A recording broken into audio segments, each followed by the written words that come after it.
SSC পরীক্ষা পেছানো নিয়ে যা বললেন শিক্ষামন্ত্রী, দৈনিক শিক্ষা .com 7ই এপ্রিল একটা প্রতিবেদন প্রকাশ করেছে দেখতে পাচ্ছ। এবং কি বলেছেন শিক্ষামন্ত্রী এই বিষয়ে তোমরা আজকে ভিডিওতে জানতে পারবে। এখানে বলা হচ্ছে যে শিক্ষা এবং প্রাথমিক ও গণশিক্ষা মন্ত্রী ডক্টর এহসানুল হক মিলন বলেছেন, ফেসবুকে প্রচুর নিউজ পাচ্ছি এসএসসি পরীক্ষা পিছানো, তারা ভয় পেয়েছে, তবে পরীক্ষা পেছানো হবে না। এই রুটিন বিগত সরকার দিয়েছে, প্রশ্ন ও ছাপানো হয়েছে। মঙ্গলবার 7 এপ্রিল এসএসসি সমমান পরীক্ষার উপলক্ষে বরিশাল অঞ্চলের কেন্দ্র সচিবদের সঙ্গে মত বিনিময় সভায় প্রধান অতিথির বক্তব্যে তিনি কথা বলেন। বরিশাল জেলা শিল্পকলা একাডেমিতে এই মত বিনিময় সভাটি অনুষ্ঠিত হয়। তো এটা হচ্ছে মূলত 2026 সালের এসএসসি পরীক্ষার্থীদের বিষয়ে তিনি কথা বলেছেন। ফেসবুকে অনেক রকমের কথাবার্তা হয়, গুজব ছড়ানো হয় যে পরীক্ষা পিছানো হতে পারে।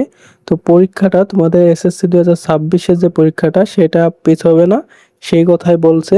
এখানে পরবর্তীতে এসে তোমরা দেখতে পাচ্ছ, এখানে বলছে যে এর আগে দীর্ঘ 1.5 যুগেরও বেশি সময় পর গত 4 এপ্রিল কুমিল্লা থেকে এসএসসি পরীক্ষার কেন্দ্র সচিবদের সঙ্গে মত বিনিময় শুরু করেন শিক্ষামন্ত্রী।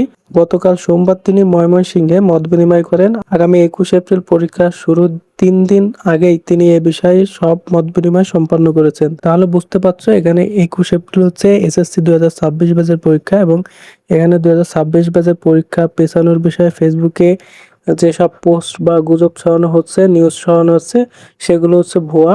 তোমাদের পরীক্ষাটা পেছানো হবে না, 21 এপ্রিলই অনুষ্ঠিত হবে। তো এই ছিল আমাদের কাছে এসএসসি নিয়ে সর্বশেষ আপডেট। ভিডিওটি ভালো লাগলে অবশ্যই একটা লাইক দিবে এবং শিক্ষা সংক্রান্ত তথ্য পাওয়ার জন্য চ্যানেলটি সাবস্ক্রাইব করে রাখবে।